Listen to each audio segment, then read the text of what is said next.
Thank you, listeners, for tuning into 97.3 FM Classic Orchestra around the world. Today, we're featuring a program called Willie on the Spot. I'd like to thank Mr. Shakespeare to attend our meeting. Oh, it's my pleasure. I'd like to begin by asking some straightforward questions. When and where are you born, Mr. Shakespeare? Please call me Will. I was born in Stratford, England, by the River Avon on April 23rd, 1564.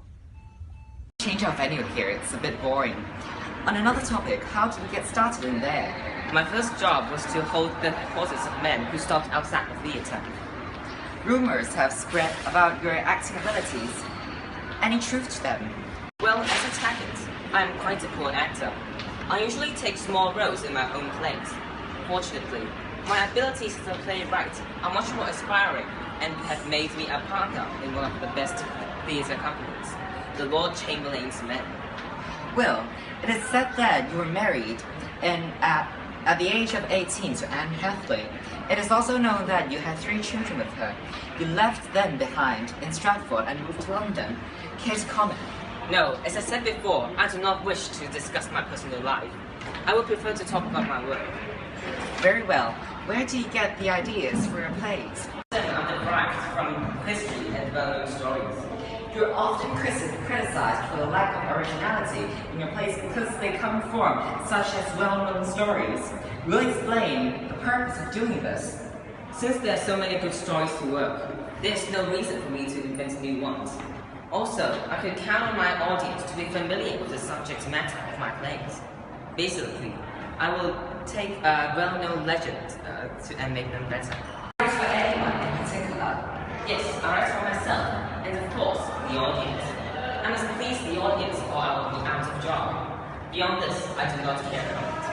How exactly do you try to entertain different classes of people who watch your performances? Well, there can be a quite mixed audience, from the nobility and the well-educated to those who even can't spell their name. To keep them all interested, I include a lot of actions in my films, such as sword fighting, dancing, songs, and clowns. The more educated are able to appreciate the plot and actors in their play, though they too do enjoy a good sword fight. Do you believe women should be allowed to attend on stage? Do you believe that women should be allowed on stage? I must state that it is unthinkable that any woman who wants to keep her reputation will ever appear on stage. As any theatre company who openly uses women actors could lose their sponsorships and their audience. Lastly, Will, I was hoping that you could give some advice to the playwrights and also the actors. Of course, there's no secret to becoming a great playwright or actor. It simply takes courage and devotion. You should never give up. Listen to criticism and learn from your mistakes. These are wonderful words spoken by Mr. William Shakespeare. But I'm afraid that we're out of time, so... It was my pleasure. Thank you. And everyone who listened to 97.5. Thank you.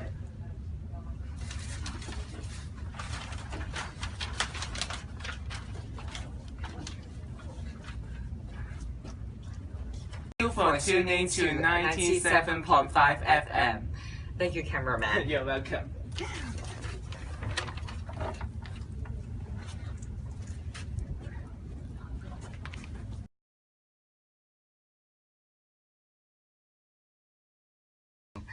Listeners, for Thank you for tuning to 97.5.